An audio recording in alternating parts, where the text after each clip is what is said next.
Hey there, internet friends. Welcome to another episode of That D Plus Show. Class is in session for the only show from that nerdy site that lets you know what kind of quality to expect right from the name. I'm your host, Trevor Starkey, and each week we dive into a different Disney Plus offering and discuss its history, how it holds up today, and our general impressions. If you like the show, we would love it if you like, subscribe, rate, review, share the podcast with your friends, all that fun stuff. Joining me as always, Cameron Abbott. How you doing, Cameron? Hey, what's going on, everybody? What's going on is today we are revisiting Win or Lose, the Pixar series, now that the whole series is out. We, of course, did our first episode on this a few weeks back about the first two episodes of the series after those had come out. But yeah, now all 8 episodes are done and dusted, and so we are revisiting to discuss what we thought of the series as a whole. So this is going to cover Coach's Kid, Blue, Raspberry, Pickle, Steel, Mixed Signals, I Got It, and Home. All 8 episodes. We talked about Coach's Kid and Blue a little bit the first time around, so we might focus a little less on them and more on the new stuff. But yeah.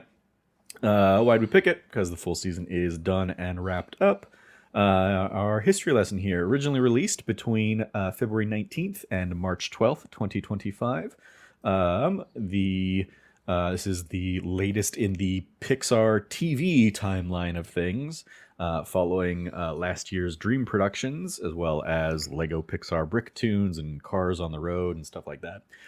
They don't have any other slated TV stuff upcoming. I saw there was a bit of trivia that was basically like, oh, they were originally going to work on another show set in like this universe.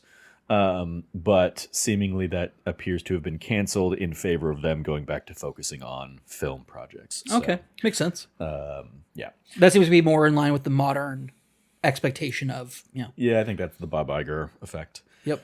Our roll call here, the who's who of the project. We have directors Carrie Hobson and Michael Yates, who we spoke about previously. They directed most of the series, or co-directed. This is Carrie Hobson's directing debut, but she's done additional work at Pixar on Luca, Turning Red, Lightyear, and Elemental.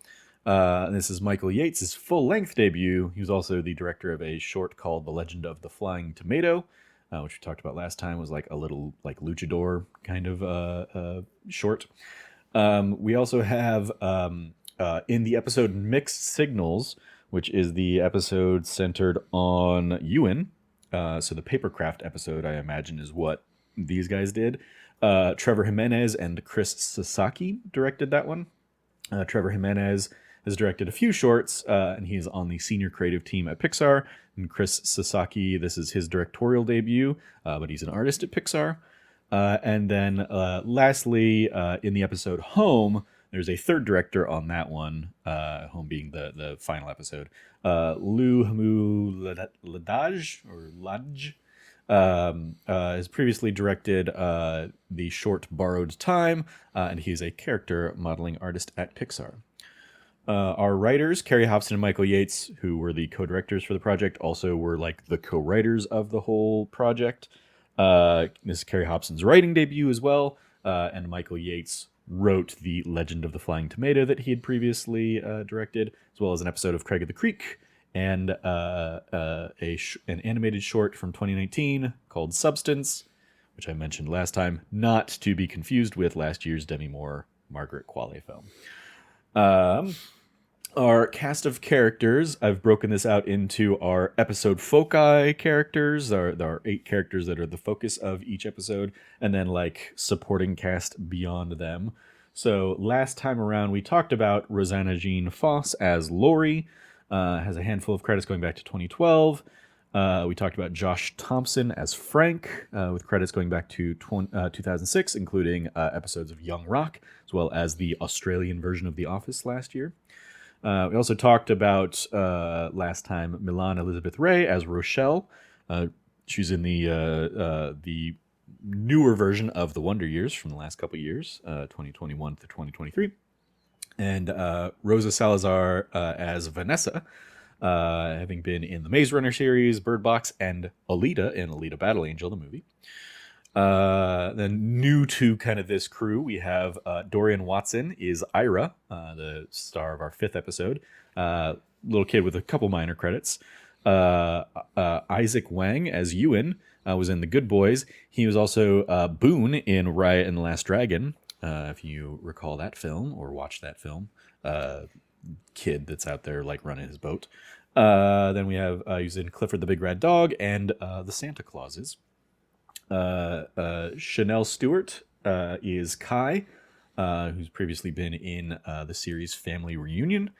And Will Forte, who we talked about last time, as Coach Dan, of course, from things like SNL, MacGruber, and a number of other projects. Our supporting cast characters in that first Lori episode, we have Joe Firestone as Sweaty, with miscellaneous credits going back to 2011.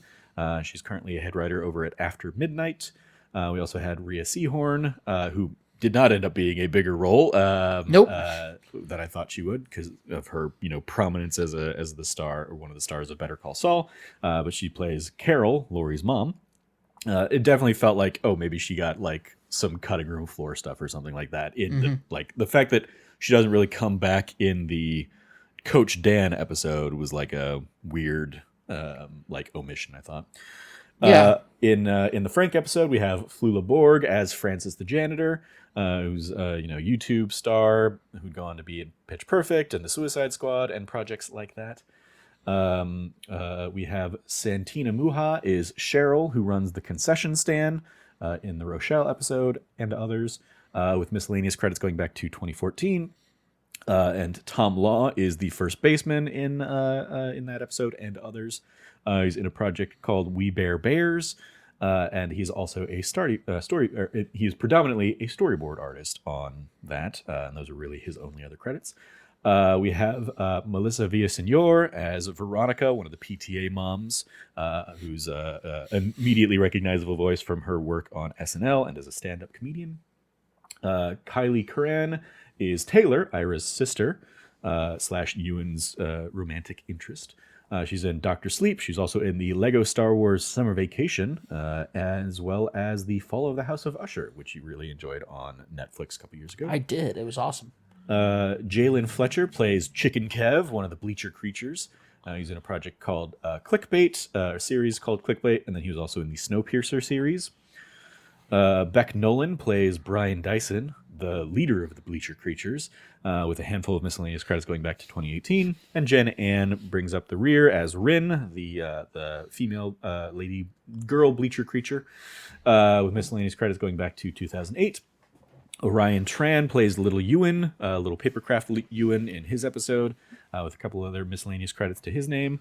Lil Rel Howery plays James, Kai's father, having been in stuff like Get Out. I really like him in Free Guy. He's also in Good Burger 2 and can currently be seen in the very underwhelming box office results that I've seen the last few weeks. But he's in he's the chief of police in the Dog Man animated movie. Oh, if you've okay. seen that out there in young animated movie land.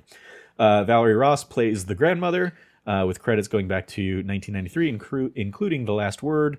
A notable, an immediately recognizable cameo when I saw who she played in The Office. She is the stenographer in the Deposition episode, where Michael Scott basically has to confess his love, and there's a great, they do a great callback of can you read that back? And she basically has to do a "that's what she said" joke. Yep. And so I was like, good for her. She was also in the critically acclaimed Watchmen series from a few years back on, I believe that was HBO. And she was in Horizon Forbidden West on the video game side of things. And then lastly, just because they were such a weird character throughout, I called out Dylan Bucchieri as Odo, a.k.a. the Orange Soda Kid, who goes on and constantly has prophecies. Dylan has also been in The Boss Baby, Back in Business, the series, and also was additional voices in Elemental.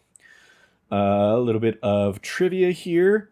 We have Win or Lose marks the first time in 29 years that a character in a Disney-related movie or television series has made a Christian prayer, which I saw was making kind of the rounds. First time notably since Frollo from The Hunchback of Notre Dame in 1996. And I saw that the first time I saw people responding to this, they were like, has Disney ever had a Christian character? And people were immediately being like, how dare you besmirch Frollo? Hellfire!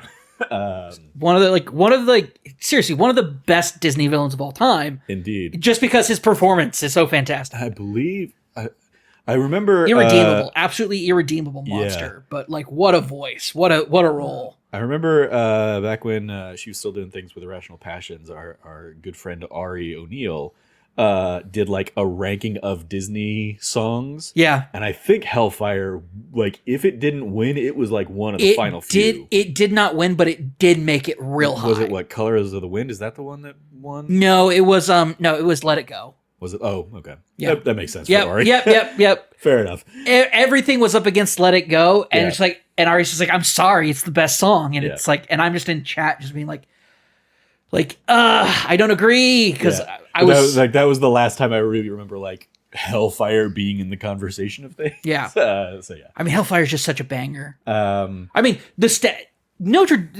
of Notre Dame has incredible music.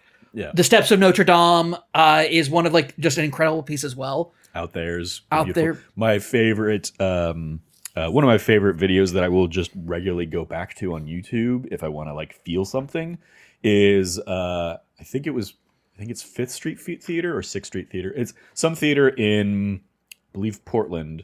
Did a version of Hunchback of Notre Dame where Quasimodo was deaf. And he signs all of his stuff, and one of the gargoyles basically acts as his singing voice. And you can like see their version of Out There, where Quasimodo is, singing about not fitting in and all that stuff. And it's just a very beautiful rendition of and interpretation of that because of the added flavor of Quasimodo being portrayed by a deaf actor. I'm trying to think now if in the original Dumas novel, if he was deaf, he might have been. I don't think so. I feel like that would lead to a lot of like complications in the writing. I think he's just deformed and a hunchback. Yeah. Because you'd have to like overcome the language barrier then between him and Esmeralda or other characters. So yeah, no, he is not deaf. I apologize. Yeah. But yeah, I love when the arts can kind of play with that and add a whole new flavor that isn't there inherently in the staging of it, but by adding that new layer, it completely blows everything open. Other trivia: series co-creator Carrie Hobson drew inspiration from her childhood when she played for her school's softball team. I'll just kind of a peek ahead. One of the other things I watched was like the behind the scenes or the making of Win or Lose. I apologize. He was not born deaf. He's made deaf by the bells. Okay. So he does. Frollo teaches him sign language. Yeah. So. But yes, so I watched the making of Win or Lose, and both Carrie Hobson and Michael Yates, the co-writers, co-directors, basically like Michael Yates, I think, talked about like he's probably a lot like Ira is like who his character is in the mix. But they basically have a lot of themselves in a lot of the characters, as well as a lot of the other creative team members. Though they do have a fun run where like some people who worked on this project for years of their life still do not know softball too well. They know that there aren't touchdowns, and that's about it. I thought that was amusing. And then, yeah, we talked about it last time, but the other big trivia thing / controversy around this was that a character who we can see kind of by the end result ends up being Kai, had a much more overt trans storyline originally that ended up getting cut from the series. Although, like, it was interesting knowing that going into it and then watching the Kai episode and being like, I mean, apart from them specifically saying that she is trans, it's so like, there. It's like, so there. As soon like in terms of, but you love baseball, and it's like, oh, this is the trans character. Yep. This is clearly the trans character. When Kai says their name, says her name. She is, yeah. When Kai says her name for the first time and like takes the hood off, short hair that grows longer, Yeah. starts wearing more feminine clothing rather than hoodie, baggy jeans. It's like, you could not telegraph that this is a trans character more than just like, oh, the only thing because I read up on it after, I was like, what happened with this? And they're like, they eliminated some dialogue. Yeah, it seems to very much be they called it, like, they removed specific, like, I imagine it would have been like in that first scene or in that scene at the table of like but you love baseball, of course I'm always gonna love you, like that moment, like, throw in a couple more lines in that and it's, or just change it from like, oh, it's not signing up for the new thing, it's changing the name or like something big like that. Like, I totally see them reworking that scene to take out that reference. But between the color scheme of everything, like everything about it just was like, oh, this is a trans girl's story. Yeah. Of like, well, why does it need to be softball? It's a co-ed team. Like, what, like, there are so many layers to it. Like, oh, you guys, to appease the bigots, you took out a couple of like dialogue points, but other than that, like, this is a trans character. Yeah. And there's like a conversation out there now to be had of like they put an emphasis on Laurie's faith, and like Laurie immediately, is friends with Kai. They're out there bonding on the field and stuff like that. And so it's like there was potential there for a couple other scenes of, coming to an understanding between the two, or like realizing that you can like put differences aside, or like whatever that is. Or don't even have that as a conflict. Just have it Laurie, like, because here's the thing. First person to support Laurie after she cuts her bangs, Kai. Yep. Kai's always there to support Laurie no matter what. Laurie's always supporting Kai no matter what. Yep. There's this like, they're both sort of jealous of each other's relationship with like their dad, but with the coach, with the coach. There is just something really to say about that. That is just like, it's so obvious, but also I love that it's like, oh yeah, I saw an article. They're like, people are trying to grapple with the fact that this is the first Disney show to have a Disney program in forever to have a Christian character at the head focus, but also have a trans character in it. Mm-hmm. And it's like, I'm kind of here for this level of progressiveness where Laurie's just a loving girl who is having a tough time, and so she's praying because she has faith. Yeah. It's not a big plot point. There's no giant crosses anywhere in her episode. It's just, oh no, this is just a quietly faithful girl. And I'm like, I like that. It's good. There is, they talk about this in the making of, that it is a key part of her character. And so it's baked into the design elements of her character. When Sweaty is big and overwhelming, Sweaty is a serpent that is wrapped up around her. Yep. And they're playing into that kind of iconography. I didn't realize that was meant to be. I thought it was just wrapped around her. I didn't realize it was meant to be a serpent. That's really playing into. That's awesome. That's so good. It's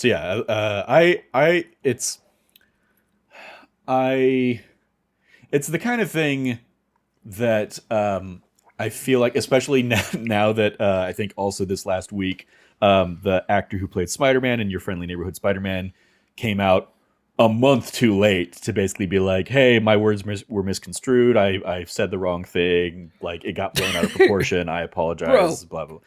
It's like... Sorry, let me check my calendar. Like, how late is this? It's like especially because it was like a thing he said on TikTok as well or something like that. It's like, I mean, you could have said this a month ago. Like, why didn't you? What the hell happened there?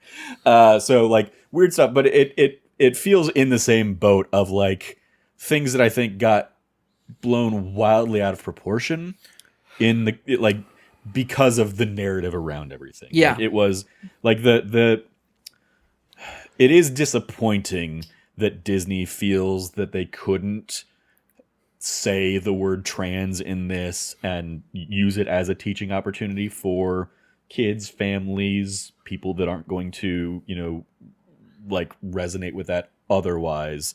And the excuse they gave was like, it was very bullshitty of like, we don't feel like we should dictate when parents have this conversation with their kids or something like that. It's like, I mean, parents can have their conversation with their kid or not. Like, who fucking cares? I hate Let the kid be a trans kid. Or I hate to break it to you, but there are kids that go to your, like, there are fellow students at your kid's school who is having a parent I won't say translate, but transition. Like, I saw a tweet or something from a teacher saying, I have to deal with this because one of the kids has a dad that's becoming a mom, like becoming their second mom. Like, it doesn't matter when you want, like, it's convenient for you. It's not ever convenient. Yeah. Life is not convenient. So this idea of like, oh, well, it's like, just own it. Like, this is the same problem with that I hated with Rise of Skywalker, where they have the gay kiss and an easily editable out portion of the film. Like, you just refuse the fact that, like, J.J. Abrams has to say, well, Poe and Finn are soulmates, but they're just platonic. Yeah, I'm like, that's such a contradictory statement when you have something about that going on, when both actors are in support of it. But yeah, I mean, that one always annoys me because, like, just because two actors are wildly fun and charismatic to one another, like, I think the shipping fandoms get fucking out of control. That's fair. In cases I think that's like fair. that. And it's like, a big part of that comes from a lot. If nothing about those characters was ever intended to be like homosexual or bisexual characters or anything, and it's just, well, Oscar Isaac and John Boyega are fucking fantastic and ooze charisma.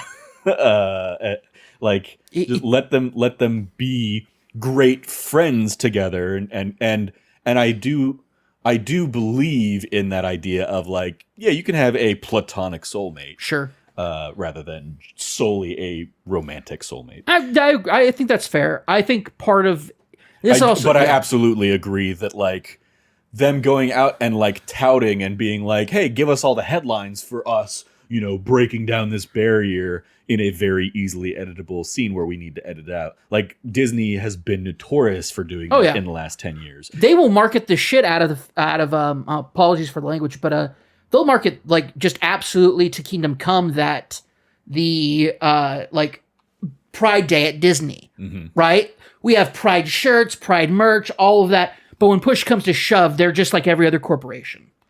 Yeah. It's really what it comes down to. They're a corporate entity. They don't stand for anything except profit. That's it. Yeah. And so, what I was also going to say is, like, a lot of times also with shipping, there's such a lack of, just historically, there's such a lack of gay romance in popular media that a lot of, like, quote unquote queer coded things get picked up on and interpreted as that, and people latch onto that pretty heavily because there's not that anywhere else. Yeah. When I was closeted, I often made that remark of, like, I think it's okay that people see these things, but there are distinctly, like, author's intent should be taken into consideration. Yeah. My thing is, the author is J.J. Abrams, and my personal feeling on it is, I don't think he planned anything for that. So sure, yeah. I don't think that man doesn't plan enough for characters, and I think that's a thing to, like, be like, he knew for a fact they were gonna be straight. I mean, that, like, for those two characters in particular, I think he planned that Finn was going to be a natural setup for a romantic interest to Rey.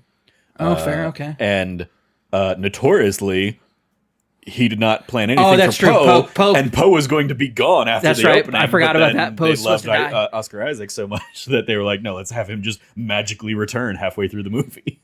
No explanation. So yeah. I always thought that it would have been better, and this is also my point for, like, his plot line in Last Jedi. Like, I thought that, like, a sleeper agent plot line of, like, because when Finn finds him, he's in the chair, having been, like, force manipulated mentally. I'm like, oh, that could have been, like, a cool, like, he's actually the saboteur, he's the inside man, and that would have been a more entertaining, like, also having Finn be more around the rebellion itself, or the resistance itself, rather than just, like, going off on a planet with, like, two people and whatever. Yeah. Yeah. I enough to say about that. But anyway, back to what we're actually here to talk about. Yeah.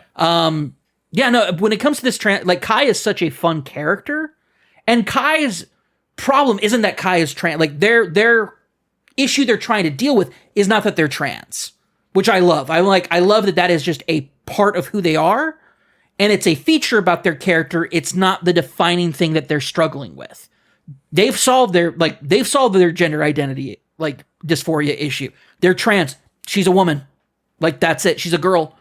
I love that. That it's just like, yep, nope, she is. Also want to shout out the actress playing her, also a trans actress. Yeah.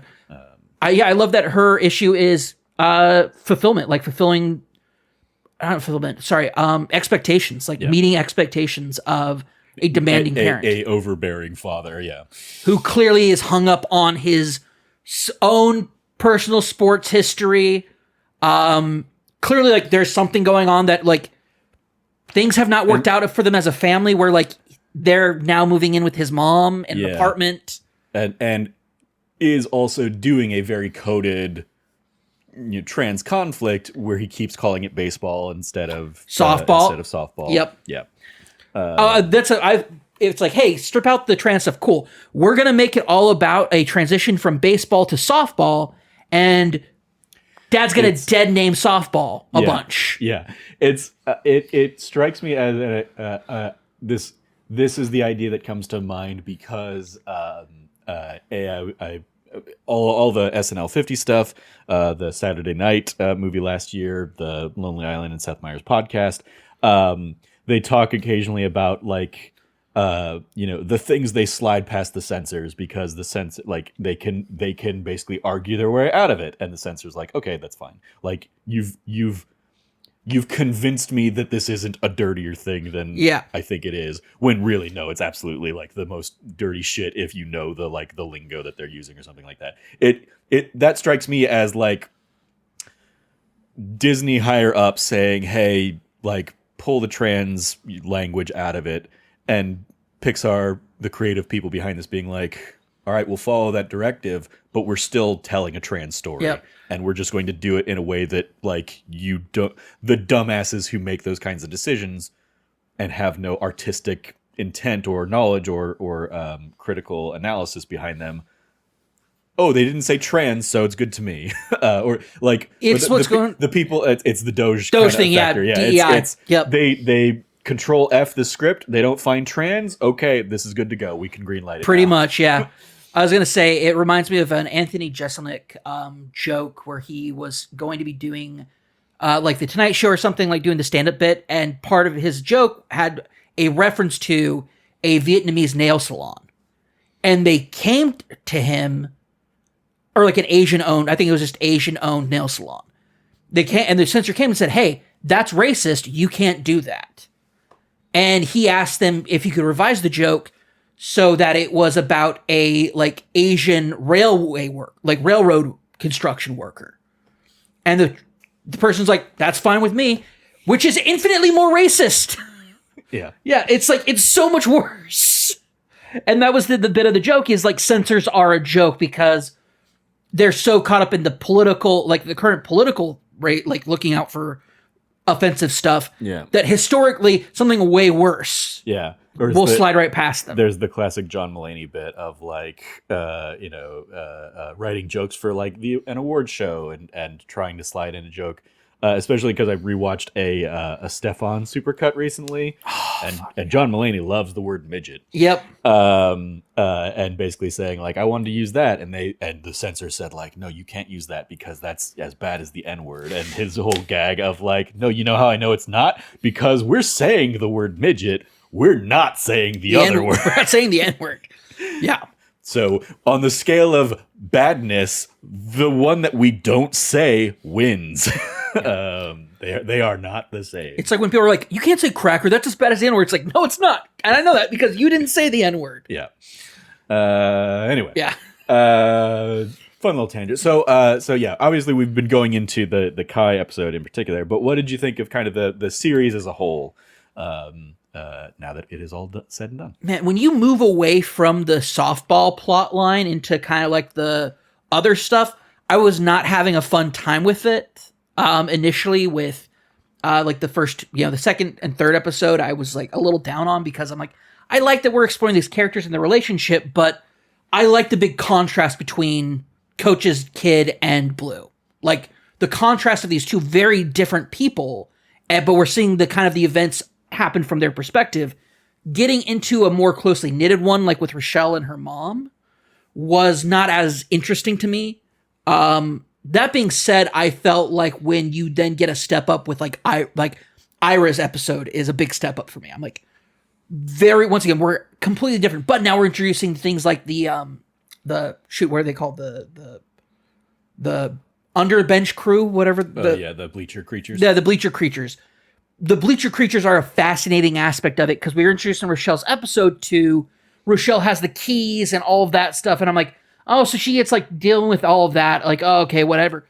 Ira's episode pulls that in. I want to kind of root for the bleacher creatures because I kind of like shitty kids. I like shitty hoodlum kids. Okay.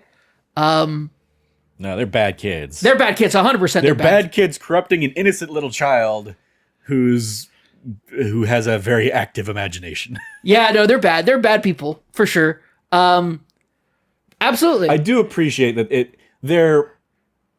their friendship with Ira seems genuine. It's genuine. Yeah. Like, there's no reason the kid has to come and apologize to Ira. Like, he rebuilds his telescope. But like he goes above and beyond to realize, hey, that was a shitty thing I did.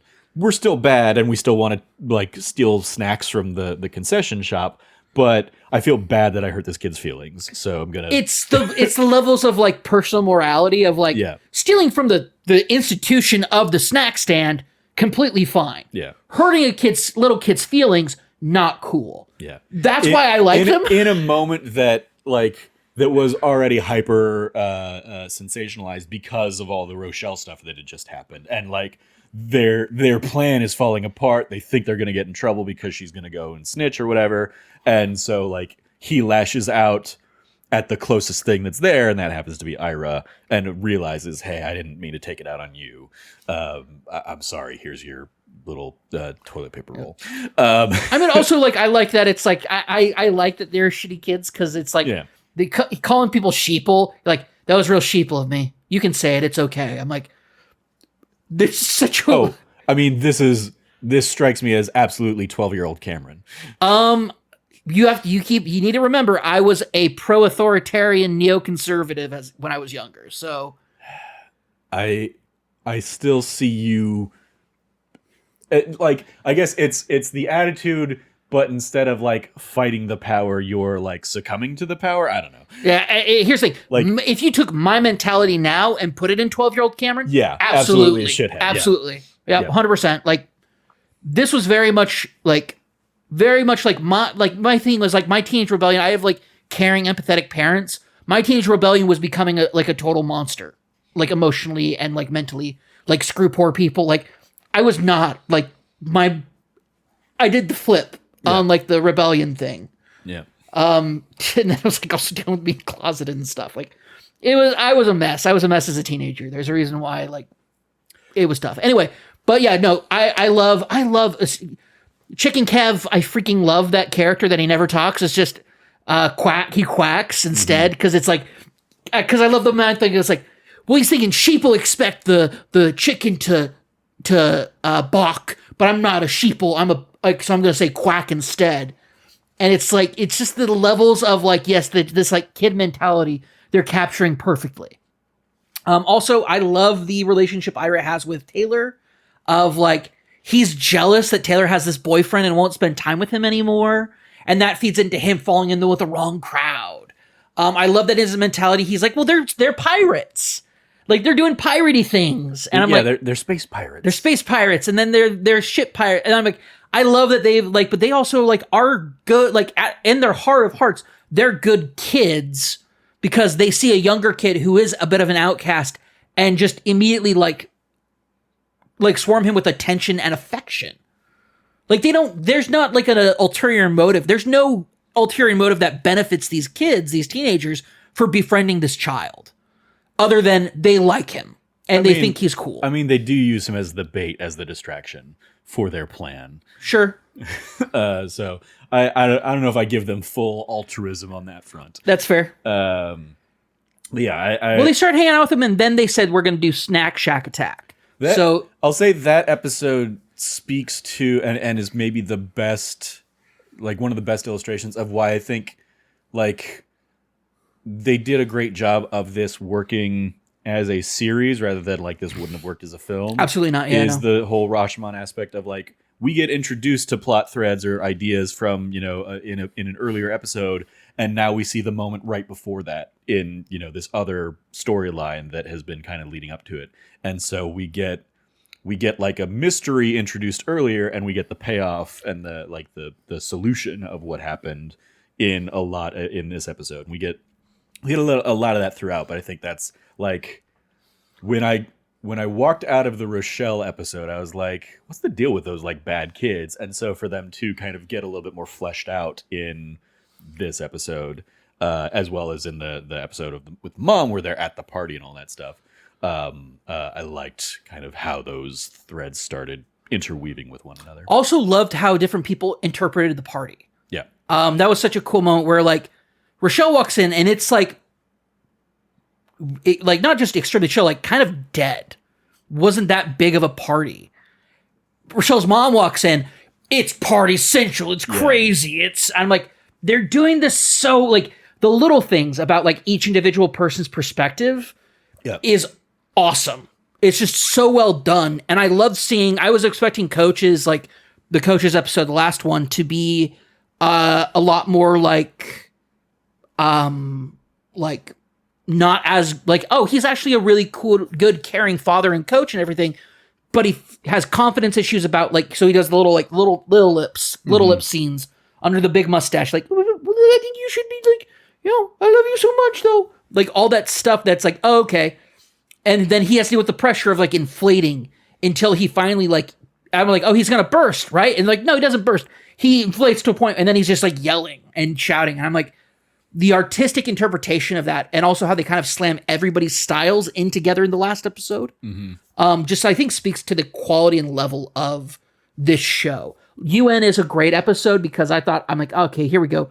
Have to deal with this little turds like thing, and then be like, bravado, his bravado masking the like, sad little inner child. If you were to ask like, hey, Cameron, teenage UN is much more of me.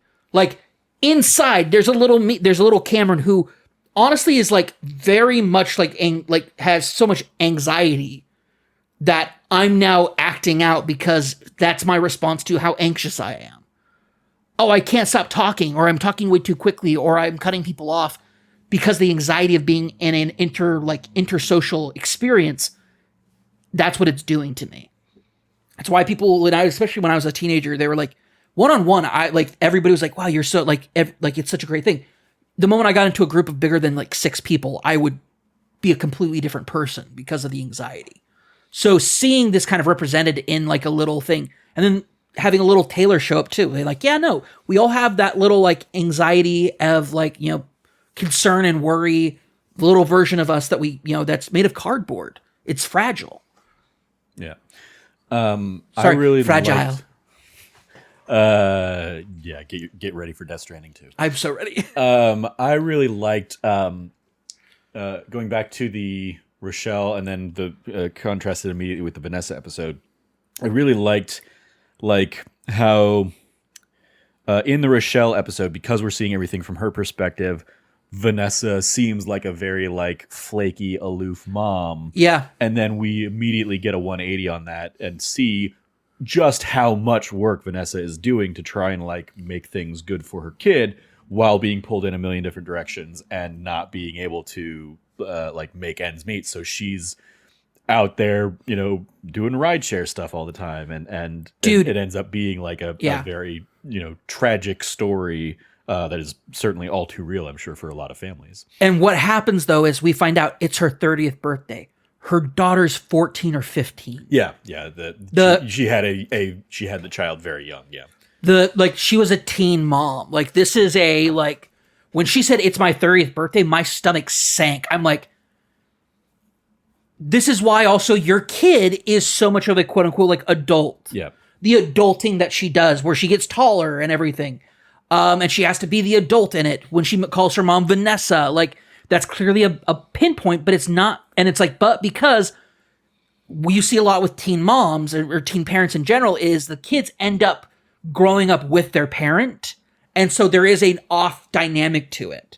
but that's also why she's like, right, why Rochelle's like being a not good person, and like, you know, trying to raise money for her next season and everything, but doing it through cheating and, you know, doing other people's homework and stuff. Well, she tries to do it the normal way. Yeah. She tries to do it the good way and feels like and succeeds. Like I liked her little her I love we talked about it in the last episode, but I love that like everybody has their little like gimmick. And I love that Rochelle's is like, yep, she like turns into like businesswoman, gets the big power suit and like gets taller and like crunches the numbers and all that stuff.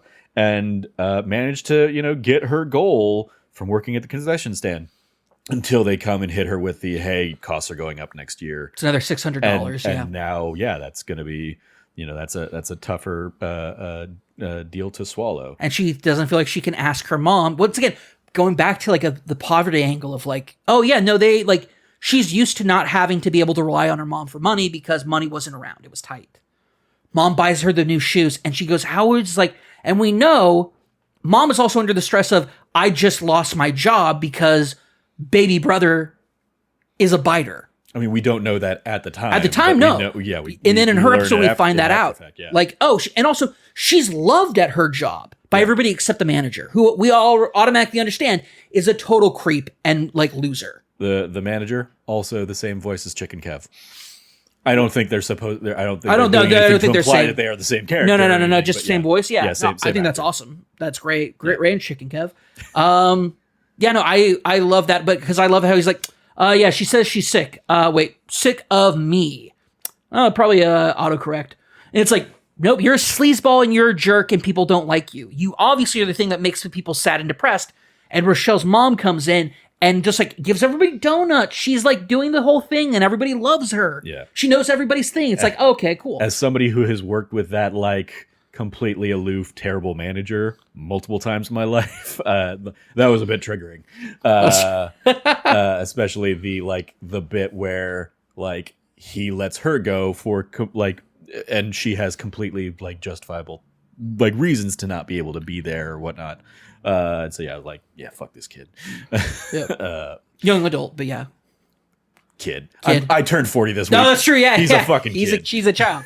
I saw that. I loved, and so I came around a little bit further into the series a little bit more. Like Rochelle and her mom's episodes, I feel like were too close. So I like those episodes for that dynamic, but by the time we get to the end of the season, I did feel like the Frank, Rochelle, and Vanessa episodes feel out of place because they aren't as tied in. And I think part of it is like Rochelle and Vanessa especially get swept off into that party subplot and then don't show back up into the story until like late in the game, back at the game. Yeah, until so like episode 8. It's like 3.5 episodes later that they re-enter, and it's just like, like you've been gone from half of the season, even though it is all taking place in like the same week or whatever. It just felt like,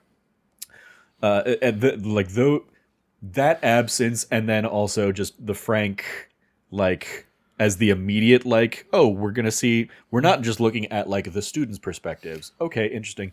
But I feel like that never got any kind of like satisfying resolution apart from he was very sad, so he starts blowing calls in the final game because, hey, remember 7 episodes ago? That's the problem. He was heartbroken. We don't see enough of these like the earlier characters. That's the funny thing is that we do. Lori, we see them at different points in the time. No, Lori, she's the first. Yeah, Lori does show up multiple times. We do get a different perspective on her personality and her how she looks. Ewan, like she clearly is like, oh, Ewan likes me, like, oh my gosh. And there's a lot more of that than we got in Lori's episode. We get a lot more of like how Lori's like relationship is with her dad because we don't get those cutaways anymore. Yeah, it all comes down to who like. Each episode having a focal character, who does that character interact with? So the fact that like Kai has a lot of interactions with Lori, we see Lori a lot more. Obviously, the coach is going to have a lot of interactions with Lori. So yeah, Lori ends up being a much more like prominent character in this very ensemble cast. Whereas like apart from like Rochelle, nobody really, or I guess Rochelle and Vanessa, nobody really interacts with Frank until the end episode, and then it's just the umpire versus coach dynamic. I think the Kai episode could have had more Frank in it because he is like the dad being angry at Kai moment could have been much more tied into it, like with Rochelle's mom. Like that could have, I think they could have done that to pull that in and remind us, like, oh yeah, Frank is a character. Yeah. Just didn't happen that way. Instead, it's Laurie's dad showing up to help Kai. But then also, like, I also really enjoyed the last episode because we do get to see it from her dad's perspective and understand, like, oh, he's being ousted from being coach. And this is kind of the last thing that he has going for him. Yeah, ousted from being coach, like very much still in that like early Mrs. Doubtfire stage of he's having to get like his house together. It's kind of, you know, a little bit of a mess. He's at a motel. So everything is very fresh. Yep. And basically he's losing everything. And there is that like moment. Well, it's the dome. The last domicile that he has, the last sanctuary he has, gets destroyed. Yeah, I was thinking specifically, like he kind of has that moment of that self-realization. I forget if it's like one of his like little moments or if it is like a like on the nose realization of like, I think I need you kids more than you need me. Yeah. And it absolutely, like, we see, oh, he absolutely does. Like, this is the thing that he is holding on to. And yeah, because we've seen that nice little ritual that he has of going out there, getting the field all set up, and he finishes it, and we get this nice protective bubble around it that then gets shattered throughout. Yep. And we also saw from Kai's perspective about, like, we see her dad is extremely pushy, is like super self-obsessed. Then we see it from the dad's, Laurie's dad's perspective, and it's like a little bit of that. But he also, like, there's a lot of like the like smug douchebagness of it. But then we get a lot of moments where he's genuinely like interested in helping the team be better. Yeah, it's the priorities of Kai's dad is we should win. Like, we always want to be better. And we always want to win. Whereas Laurie's dad, Will Forte, Laurie's dad, is a little bit more, maybe fittingly, given that they were SNL cast members together, in the Ted Lasso school of like, I want this to be a good experience for all of you. Yep. And so yeah, it's his final speech where he's like, "Yo, there's people out there who don't think we can do it, and that's okay." Yeah. And it's like, oh, okay, but we see why. He's like, because at the end of the day, he understands it's not about him. It's about these kids. Yeah. And that's why he's a great coach. Also, shout out to him finally losing a gasket and like that fight escalating. And then we get to see, also shout out to the parents always being like predatory animals. Mm-hmm. That's awesome. Like when like he's like, they climb on the fence. Or even before that, they climb down from the tree before they're about to ambush him. And it's these parents are ambushing him. And like he sees them for what they are, which is, yeah, like, oh yeah, no, we're Kai's dad is, I used to play a little baseball, Division I, mm-hmm. And it's like, oh yeah, no, you're being a big douchebag to this guy who he doesn't have anything else, and you're just taking this from him because you think, well, yeah, we got to be more obsessed about winning, and it's brutal, Yeah. I don't think that gets a proper resolution to it other than he's out. I mean, we see a lot of like little threads being tied up at the pizza parlor, kind of at the end. Like there is like an amicable handshake, and in the in probably the best shot of the like when they take the picture, like if you freeze frame on the picture, it's everybody in their like super form or whatever. Oh, I didn't realize that. So okay. Yeah, so you have like Frank in his armor, you have Ewan like holding his little guy, and Taylor holding her little Taylor, and yeah, basically everybody's in there like their alt form. But yeah, in that moment, and kind of in the after, like it seems like they're on good terms, so maybe they're gonna co-coach or Well, we get the curveball at the end, assistant right? coach or something like that. Yeah, we had a curveball at the end, which is Laurie says, "Hey, yeah, I don't want to. I want to quit. I want to quit softball." It's like, hey, you know what? She got on base and she got a home run. Like she made it to home plate. Yeah, like, she scored. Yeah, like what a great way to end your like took the ball to the face. I loved how it was like from her perspective, she leapt into it. From everybody else's perspective, the pitcher just nailed her in the face with the ball. Yeah. Also, I love that she's like, I didn't catch it until the later episodes. Like, she's wearing basically a football helmet that has like the face guard. So it's like, how did the softball even get in there to her face? But okay, whatever. Well, it's a batter's. The batter's helmet sometimes has a guard on it. Okay. I look at that and I see football helmet. Face For sure. Yeah, no, same thing. Like the idea of a face mask on it. Yeah. But yeah. Trying to think what else I want to call out. Trying to think. No, I think we covered all the episodes. Ewan's episode, I think, is definitely like young teen romance and like the insecurities of it. Tom being a character who, weirdly enough, is like endearing, even though he's kind of the instigator for Rochelle's cheating scandal and everything. But then like clearly doesn't have a good home life because he straight up says to Rochelle's mom, "I wish you were my mom." Like something's going on with Tom's life that isn't great. Mm-hmm. Also, Tom going through like the most awkward puberty that we've ever seen. Yeah. I like Ewan was interesting. I love the art style of Ewan's, and I love, but like part of it is like, oh, I hate that kind of kid that is like overcompensating for everything, and not learning the lesson that, hey, you're like, we can see you're overcompensating. Don't be like that. We like you who you are. And like, Kai says that to him. Like, I like this version of you. Yeah. That's not the big, bombastic version. And then like, I think the problem is he doesn't have his like, oh shoot, I did screw up moment until he throws the ball and hits Taylor like on during the game. Yeah. And then it's interesting because in that scene, the first time we see it, Taylor runs off and we think she's running off because she's mad about this. And I like that, like, oh, the next time we see that scene, we see her hear Ira, and that's why she's leaving. Yeah. So again, playing around with like the different perspective changes and all the that Rashomon aspect of it. Yeah. It's awesome. Like this, I think that's what really makes this straightforward. I don't know if this series works unless you're doing something interesting with the storytelling aspect of it. Yeah. But also it's like, did the story exist before they were like, hey, we want to do a Rashomon type thing? Interesting creative aspect to trying to think about, but I really think that that's what makes this thing work. Every episode just was worth the watch. I think this is definitely one that's worth the watch.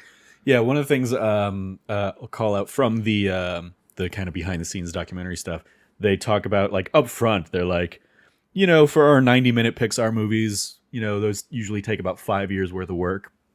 This, because it's a series and the amount of time in each episode ends up being closer to, 2.5 hours probably in terms of like the time. And basically like Pete Docter's out there. And so he's like, and if you extrapolate that out, timing wise, that means they would probably need about 8 years, with our general timeline things. We gave them 4. And immediately that sets off a red flag of like, did you make them crunch, Pete Docter? Or did they have to come up with new ideas and new solutions to not crunch, but still get everything in on this kind of timeline and whatnot? They don't get into any of that, of course. Well, but we know what the likely answer was. Yeah. After they had those massive layoffs where they fired all the people who worked on the award-winning and like blockbuster hit Inside Out 2. Yeah. Not a great look over there at Disney these days. Yeah. Or I mean, in the arts in general sometimes. But I'm hopeful that like it's. I imagine the people behind this are, still working on other things at Pixar, even if they're not going to get like another series to them or anything like that. But yeah, I'm kind of in the same boat of like, it was interesting to see the Pixar flavor of a sitcom. And there were like a couple moments where I thought, oh, this feels like something that only Pixar could pull off. But there weren't. I didn't feel like there were enough for what I would like. When I hear Pixar doing a series, and then I hate that a series can only be 8 episodes or 6 episodes or what. Like, I'm so tired of that kind of nonsense of like, oh, everything's prestige, so prestige means fewer episodes. Like, I mean, okay, but also then make those episodes worth it. And I felt like there were still some filler things in here, even in 8 episodes. So yeah, like the things that really won me over ended up being when they got very creative with the animation style. So like in Ira's episode, when we see all the 2D stuff, or in Ewan's episode where we see the papercraft stuff, like those were the bits where I was like, oh, this is a cool thing that Pixar has done before of blending like 2D and 3D animation in fun and interesting ways. And how do we, how does that help tell our story? And I guess I wish there were more of that, but at the same time, it is like, I mean, they did do a lot of it. Like they have the Frank, app kind of thing going on. They have plenty of those. Falls off after Rochelle's mom's episode real hard, with those like the little like graphics and the hearts and everything. I mean, those particular things, but that's again. Then you pick up with. You go right into Ira's episode that is, hey, this is a very different art style because we're seeing that's the fair. world the way Ira sees it. I pick up what you're saying now, yeah. Yeah. So it is like every episode had its own little flares and like, changes to, it wasn't just all, Pixar CG animation. Another thing they highlighted in the behind the scenes thing, I forget the terminology. I think it was DFF or something like that. It's basically... They created a new animation style where they basically potato head everybody, in terms of you can take a mouth off of any character and put it onto another character and like animate that. And so and they like, you can put the mouth in anywhere. So it's not the like facial features aren't tied directly into the character model. Oh, okay. It's very much more of like a stop motion kind of thing. Oh, that makes sense. Yeah, okay. you can like put any mouth on any character, and and they go into like in the weeds in like the different lighting challenges that made for us, but the excitement that they had of developing this new approach to some of their animation styles and stuff like that. So I think there is like the people behind the project definitely had a lot of fun making the project and getting a lot out of the project. I don't know if it always translated onto the screen in a way that I think so often can be the case with Pixar stuff. Like the best of the Pixar stuff can feel really universal, and there were some things here that felt universal, but there were also some things I was like, well, that's a very niche thing that that is happening in that moment. Sure. Yeah. This definitely feels tailored to like middle class, like middle of America, sort of like a middle of America sort of story, like very much like a. I mean, it is like it's a new Sandlot kind of story. Pretty much, yeah. It's very much feels like if it wasn't for all the modern technology, I'd say this was like a 90s period piece, as far as like the story that they're telling, which is very much like a suburbs-esque story, right? So yeah, I mean, I think it works. I think it works really well, but I think animation-wise, it wasn't always the best. I definitely think they could have done more. Yeah. I mean, some of that, Sure. again, speaks to the timeline. 4 years, yeah. They didn't get to throw in maybe that extra coat or two of polish that they typically would like to do for that Pixar. When you look at something like Inside Out or Inside Out 2, where like it's easy thinking about it, like, oh yeah, all the characters are pretty simple. But when you go into like the detail of the characters, how Joy has like felt skin, because that's like Joy, baby clothing, baby toys have that sort of soft felt texture to them that her skin is. Yeah. It's stuff like that sort of level of detail that you expect out of a Pixar definitely is not coming through here. So counterpoint, because they touch on this in the Do they? Okay, tell me. The detail is there. It's just maybe not what you're looking for, or you like the detail they talk about is like everybody's hair in this is like food influenced. Like Vanessa has a swirl of hair, and it's basically like they were like, what if we gave her like a strip of bacon? And so that's basically what is in there. And then also you see a lot of the hair replicated in the trees and the foliage around the world and stuff like that. So like they also all have like a felt feel to them.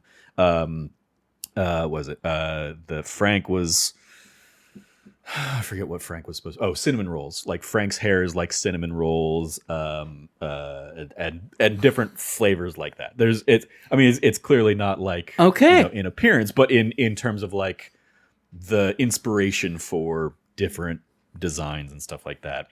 That's where you get some like creative elements. That is, it doesn't like thematically necessarily fit in with the thing, but they joke about how hungry they all felt looking at these characters, knowing the backstory of the looks and appearances and stuff like that. Something I was going to say,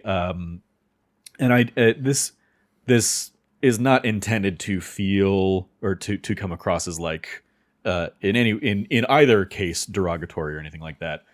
But if I didn't know this was Pixar and you'd said, "Oh yeah, come watch this like DreamWorks show," I would have also bought that this was a DreamWorks project. Like, Sure. It didn't feel like uniquely Pixar to me, and it felt like it had enough things that this could have been a Pixar project, or Blue Sky were the people that did the Ice Age movies. Like, felt like it could have been any other. Oh, Fox 20th Century Animation, yeah. I think Blue Sky was the animation Yes, studio. I think you're right. There. But yeah, I felt like it just didn't feel uniquely Pixar to me. It didn't have whatever that quote unquote Pixar magic is that is admittedly, even in the best Pixar films, sometimes fewer and far between these days, just because they've like they can't. It would be very difficult to like constantly reinvent the wheel in a profound and beautiful new way, in the way that they did in so many of their early films, where all of that stuff was new on the animation side of things. So, a solid show. We can kind of move into the grading report card. We grade from A+ to F. I would give this probably a B. In terms of like my overall grade for it, which is certainly I think a better. I don't recall. I think I was maybe in C territory for just those first couple episodes, just because it didn't like. I was in B territory for those first two episodes, if I recall correctly. I'm still there. I think this is a B to B plus show. It was fun. It was enjoyable, but it's also, it's good. Yeah. It's not great. It's good.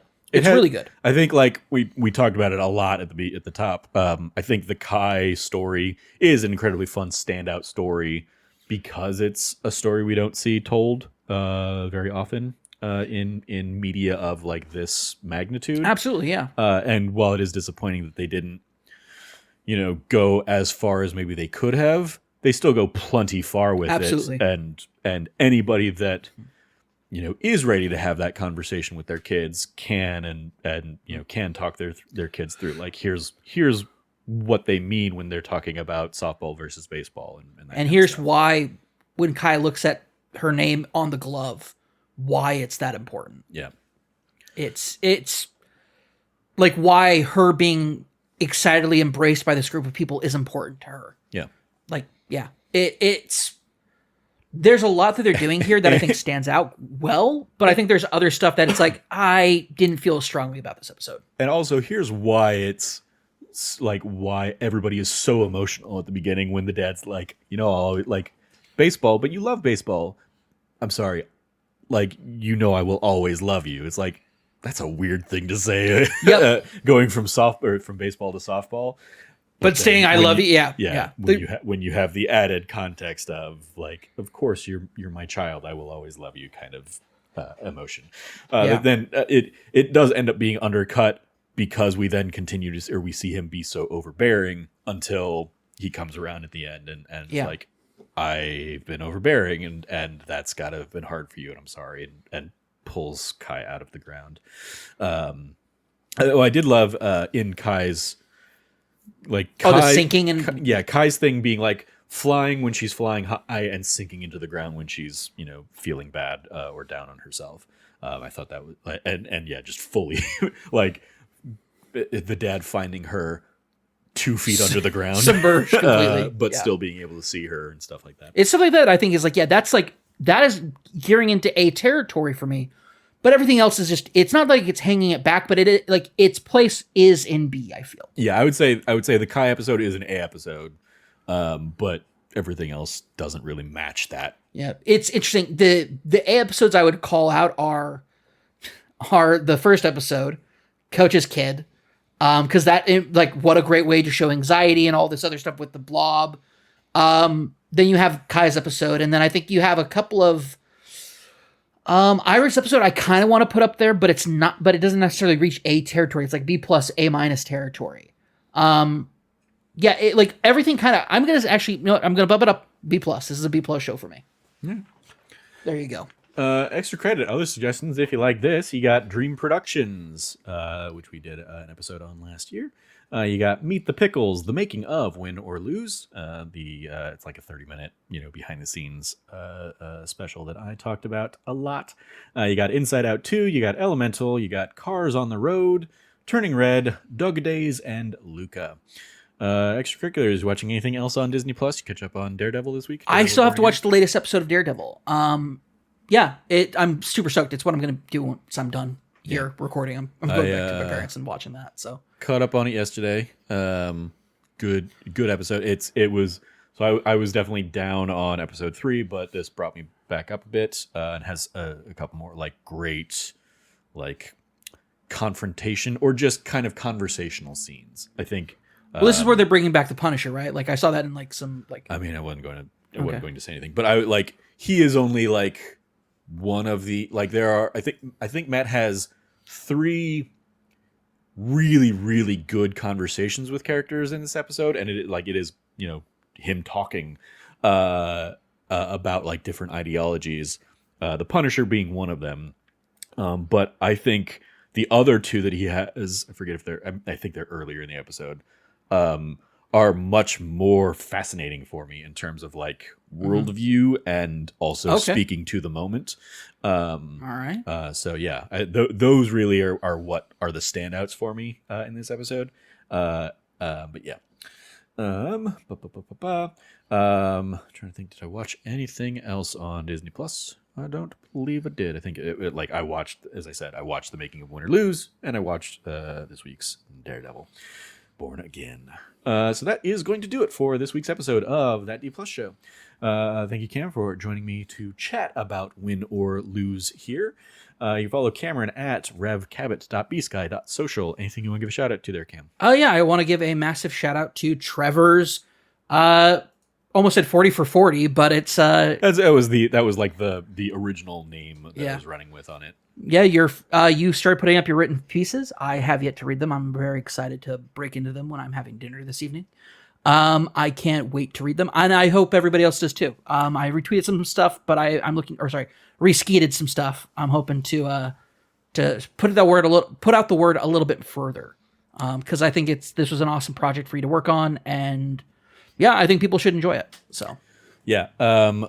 40 years of gaming is what I ended up going with for the name of the thing. But my Google Doc is still 40 for 40 is the title of the Google Doc, where I am going through every year of my life, starting in 1985, and picking my favorite game and then a few honorable mentions, runner-ups from each year as they were released. So yeah, like 1985, yes, obviously I wasn't playing video games when I was, 3 months old or whatever, but, some notable games came out that year that I did end up playing in my life. And so kind of going back and picking and choosing, and especially in a lot of those early years, you get a ton of like, well, it released in Japan in this year, and then it released in the States in this year. Which one am I going to pick? And I say up front, I'm going to pick whichever one made the most sense to fit it into this list. And I think like in the very first entry for 1985, I think I have a few of those where it's like, well, technically this one came out in 84 in, Japan, but it came to the States in 85, so I'm going to count it there. So yeah, doing that and basically because the 40 year version of this document is 75 pages and counting, because spoilers, I haven't actually finished writing it as we speak. I still got a few more years to go. But it is a big, long epic, and so rather than dump all of that out in one go, I've broken it out into a 10-part series where each part is going up 4 years at a time, basically, day by day, starting this past Wednesday in honor of my 40th birthday. And it's going to go up here over the weekend. I'm not going to take weekend days off. It's just going to be 10 days straight starting this past Wednesday. So go check out, see if any of your favorite games from any of these years make the list. There are inevitably going to be a lot of of course these games make the list. But then there are a good handful in here that are oh, that's a very obscure Trevor pick. Or you picked that in this year over this other big massive game or something like that. So check it out and let me know what you think if you do take a look at it and read through. Elsewhere, the other thing I'll shout out, you can follow me at trevorjstarkey.bsky.social. We also did on That Nerdy Site Show this last week. What did we talk about? We talked about Monster Hunter Wilds. We talked about what else from other no, we didn't talk Chrono Cross this week, right? We already did that. Yeah, we already talked about Chrono Cross. So what else did we talk about? We talked Invincible season 3. There we go. I was like, I know there were a couple things. Monster Hunter Wilds and Invincible season 3 is what we talked about. Yep. If you are interested in our thoughts on that, go check that out. Next week's episode. Originally, we were thinking about. Originally, I pitched Mufasa because that comes out to Disney Plus next week. But I really didn't want to watch Mufasa. Cameron didn't really want to watch Mufasa. Nope. So we're not going to watch Mufasa. And instead, we're going to do Anora because that is on the Hulu side of Disney Plus, and it's the Oscar winner from this last year. It's a movie I did want to see in theaters, just never made it around to it. It'll be interesting to hop in and see that one and say hey, do I agree with the Oscar voters that this was the best movie of last year? I doubt it. I doubt I will agree with them. Sure. I seldom do. But Mickey Madsen also was the Best Actress winner and has certainly gotten rave reviews from the movie going all the way back to Cannes or whatever. It'd be interesting to sit down and watch Anora for next week's episode. You follow all of the latest from us over at That Nerdy Site or go to thatnerdysite.com for all the latest. As I said, that's where you can find my daily write-ups for the next week and change. If you like what you heard, please remember to like, rate, review, subscribe, share the podcast with your friends, all that fun stuff. Thank you again for joining us. As always, stay nerdy, be good to each other, and class dismissed.